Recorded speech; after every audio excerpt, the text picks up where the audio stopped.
We are live, trying this, I guess, a third time, making it work, and I think we got everything all set. So hopefully you're raring to go, because I'm raring to go. So over the years, organizations have brought in different frameworks, methodologies, styles in an effort to boost productivity, improve quality, and be more competitive within their markets. Well, what has this done? What this patchwork of an organization has created, well, it's created a system that's just turned into Frankenstein's monster. And if we take Gary Modershed's quote, a bad system can destroy good people. Well, we're creating these bad systems with these monsters as organizations, and even within the organization, even smaller monsters just causing chaos. We need to create something better. We need to move beyond this and create a system that evolves. So, like these frameworks and this patching things together, productivity hacks, it all creates process debt because things are being brought in and they're not being fully integrated. So, we're getting nothing but inefficiency and we're creating kind of fragile systems as we go through. And back in 2001, we've had the manifesto for agile software development. This was groundbreaking. It was a culmination of a lot of different thought leaders bringing in their different frameworks and kind of providing the guidance to become better and more efficient. Well, over that time, initially, yes, we saw the good. And even some organizations are still seeing some good, some improved productivity, improved speed. But if we look at the World Bank, who looks at productivity growth for the past few decades, our productivity growth has gone down by 50% since 1980. So maybe we need to stop these patchwork and start looking at what really matters, which is the people. So Tim Grover, he wrote a book called Relentless. In it, he talks about pressure and stress and the differences between the two. Well, if we look at pressure, according to Tim, makes sense. Is we need pressure to grow, not just as human beings, any animals, life, everything. We need pressure to grow and to evolve. But the thing is, though, as he brings up about stress, is that we all have our threshold. We all have our limits to how much pressure we can take before it turns into stress. And when it turns into stress, that's when we get frustrated, angry, and I'm just checking to make sure. Okay, oh, sorry, I was just making sure that the live stream was still working out well. I just saw the image right off the bat. But we see that the pressure is there. And when it turns into stress, we just get frustrated. Think of it like Frankenstein's monster doing gymnastics. Yeah, it can create, it can do a dismount. It can probably do a few things. But there's going to be nothing but destruction in its wake. Organizations are the same way. Organizations and their systems have a limit. They have a threshold of pressure that they can take. And all this patchwork and adding on to this leadership, lack of cohesion, and patchwork on other processes across the organization, we're creating nothing but chaos. And we need to move beyond just identifying the symptoms. We need to focus. We need to really, really focus on what really matters, and it's the root cause of everything that goes on. And to do that, we need the people to work together. We need everyone to work together to get to that point. So when we deal with the patching kind of hides the symptom. It's just dealing with a certain symptom going on that seems to be a problem. But really, it's deeper than that. There are other problems. There are deeper issues that are causing it. Things like team misalignment or poor communication. In the grand scheme of things, these are small issues and problems that can be handled. But if you're just dealing with the symptom, you might as well just take a piece of tape and put it over that check engine light in your car. And it's not going to do anything. The issue is not magically going to disappear. It may hide itself for a while. And that's where I see that when these agile methodologies and frameworks are being used, yes, we saw an increase in speed. We saw an improvement in quality, but it only lasts a little while. For me, I experienced this over 20 years ago. I was working on a project. I was a QA lead at the time, and we were working on a huge project where there was three main departments working together and an outside partner to create something of value within the bank. Well, as we were going through this, it was obviously waterfall. But when we got to the testing part, we were already 3 weeks behind before we even got started. And the implementation date was not changing. It was very fixed. We had to meet that date. Well, at that time, I started hearing about this manifesto. I took a look through it. I understood it. It was great concepts, but obviously, again, those are guidelines and concepts of how things should work. So I looked into a little bit more. I saw Scrum. I found that. And we started doing some of the parts of Scrum, like the daily meeting. We had checkpoints. We had our retrospective of how we did within the week. And the good thing is, as I use that and as we use that as a team, a test team, we were able to make up those 3 weeks without any extra time added to the project, with no overtime. So it was great. And as I was using that, I felt that this was something that could just help everyone. And as I've used future projects and future organizations, I kept that kind of frame of mind to help. But we were running into problems when things started to slow down and not working as fast as it did when I first did it. And that's where we saw that really organizations will bring stuff in, but really are kind of hoping that this amalgamation is going to work. So how do we do this, right? How do we go from not just adapting, but more evolving? Because all of us are leaders in our organization, each and every, regardless of title. We have the opportunity to make everyone accountable, to embrace adaptability, use true collaboration, and focus on continuous improvement. That's where everything will start working. It's not about one framework. I'm not talking about one specific framework that's going to rule them all, or one method that's going to rule them all. It's focusing on our why. And if you've seen Simon Sinek's talk or you've read his books, you know that starting with why has a greater impact. And when we talk about, well, we need the mindset to do this.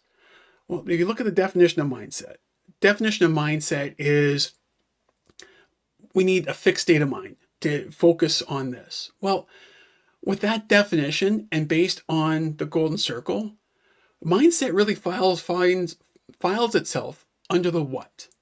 This is what we need to get done. We need to have the mindset that's going to help get us going. So what's our why? What is going to make us go in the right direction to have greater impact? Well, our why is our ethos, our characteristics, our values. That's what's going to help us drive into the how, which is our mental models. Our mental models help us make sense of everything in the world. So we use that and our ethos when they're strong and they're foundational there.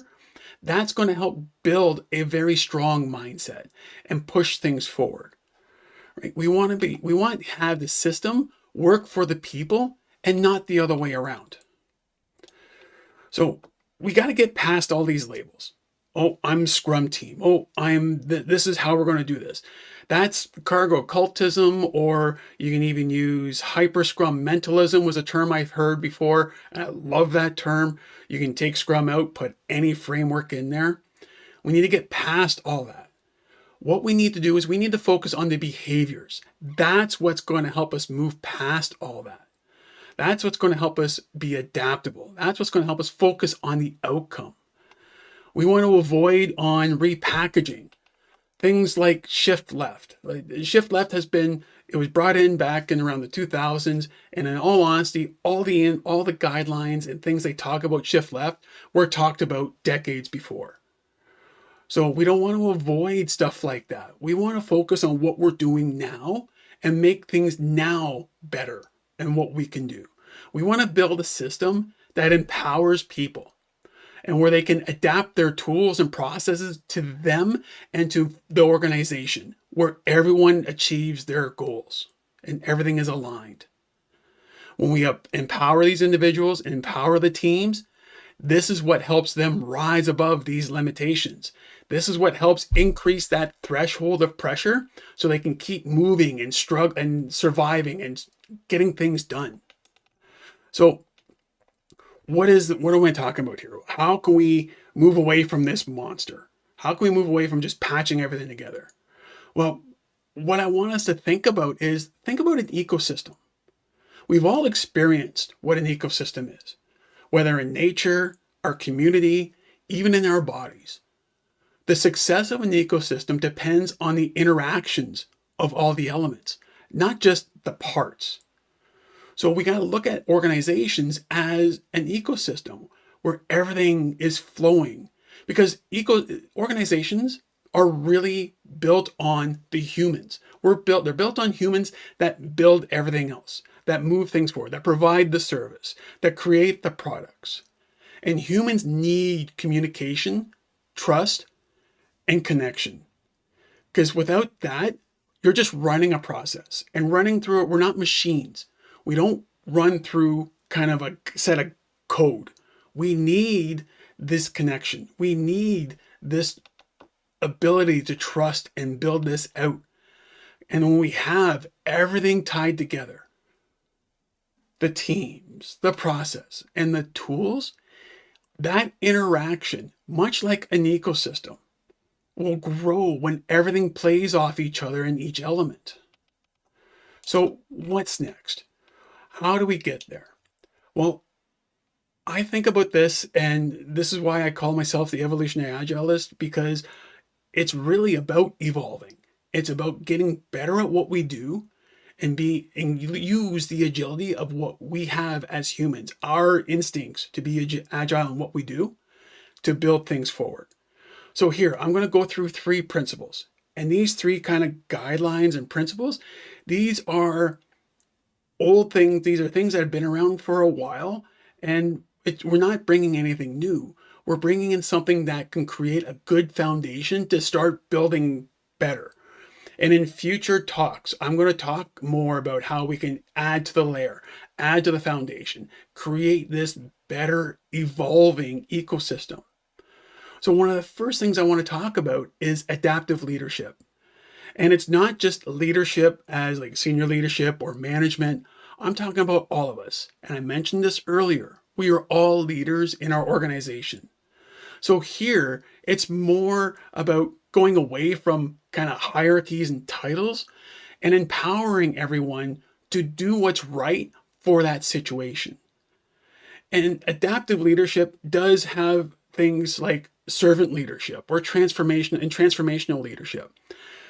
When we add those 3 things together, really, you have a strong, empowered, resilient, innovative team that can grow, that evolves and creates something special for the organization. One of the other things you can look at is create a narrative-driven culture. Storytelling has created a lot of impact in organizations and how everyone talks and how we get things done. A study by Stanford University says that when you use storytelling outside of just providing straight facts or numbers, well, you achieve you make your talk 22 times more memorable than it would be if you just kind of gave those numbers. A good example would be, what if you use say we had a 25% improvement in our productivity. If you go into a town hall and you see that graph, okay, cool, it's a number, awesome.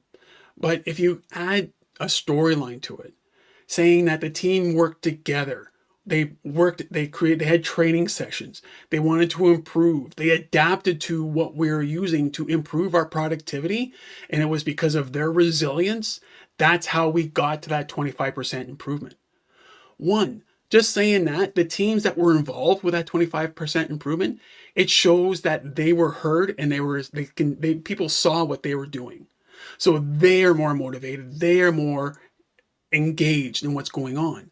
It also helps the other teams, maybe when they hear that, they'll be impressed. They'll be motivated that they want to start using and doing stuff that the other team did so that they can improve. These storytelling initiatives, this is what helps, connects, inspires, and aligns the teams to achieve the goals, the shared goals of going through. The last thing from the foundation, the last pillar we want to look at is behavioral economics. And behavioral economics, really what that is taking things like cognitive bias and logical fallacies, taking these things and kind of understanding how we all think and how we interpret data. And we want to use that. We want to identify that so that we can make the right decisions. Because when we have cognitive bias or use any logical fallacies, what we're doing is we're taking or manipulating or interpreting information based on a particular fallacy. And it makes us, most of the time, we're using these cognitive bias to make decisions fast so that we can get through it. And sometimes it's distorted.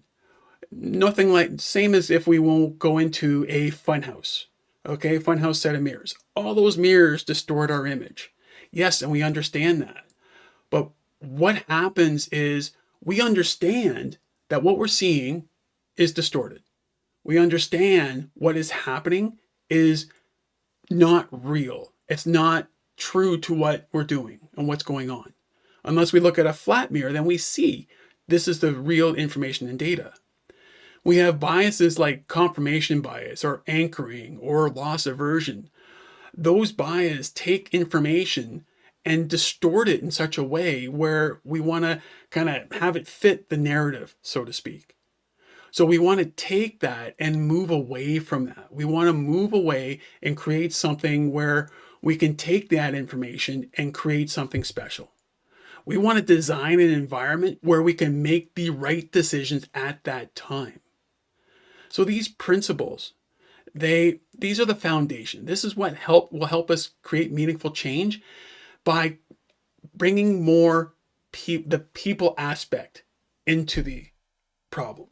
We're not machines. You can't just tell us a process like collaborate and think that we're just going to do it.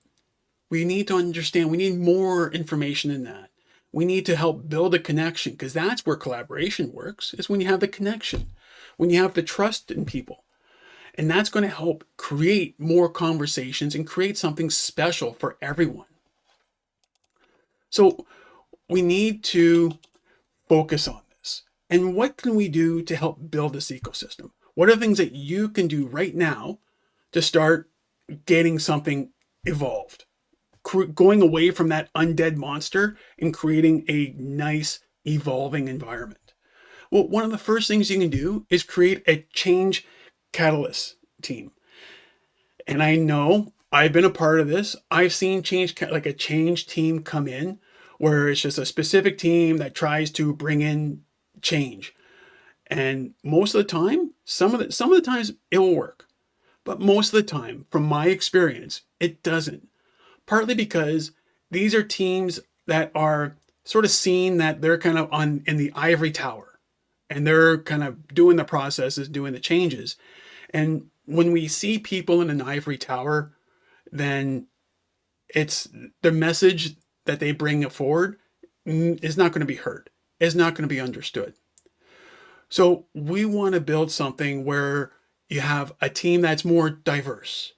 You want a team that understands understands the processes and flows through, has experienced those processes. And you want a diverse where you can have analysts, team leads, management, executives, all working together to build something and to make something work. You want them to pioneer their processes. Because a lot of organizations will take best practices. And it's great. And they are best practices. They do work. But they may not work for that environment, for your organization. So maybe there needs to be some tweaks. And that's where you start creating that evolution of the process. If you just kind of throw a best practice in and hope that it works, well, you're creating that monster. You're creating Frankenstein's monster.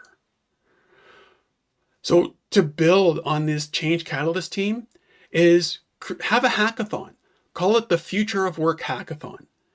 This is something where if you've never been a part of a hackathon, it's where everyone in the organization kind of gets together and they, for a day, 2 days, maybe even 5 days, they build out prototypes for services or products. Well, you can create the future of work to focus on the processes. Understand that the interconnectivity of all the processes throughout the organization do have an impact upstream and downstream. Because it's not just a process of what the teams do to build what they need to build. This is the processes across the enterprise. And we can change things and evolve it where things will flow, where information will flow. You'll have better hiring practices. You'll have maybe better budgeting practices. Look at the review processes. All those have impact to how everyone else does work. Again, an ecosystem, all elements interact to survive. And when there's a disconnect, the ecosystem dies. Organizations are no different. For leadership and for meetings to make them more memorable, you can look at creating storytelling campaigns where people can share information and try to tie in information, straight data into a narrative. You want to provide and share transformational stories. You want to build something where the team, everyone feels heard and everyone can understand what goes on. One of the key things is not everyone takes in information the same way, and we need to understand that. So there are some people that love straight data, and there are others that love to hear a narrative. They want to see how things go. So we need to focus on that. And we need to provide something where everyone can get the information and absorb it.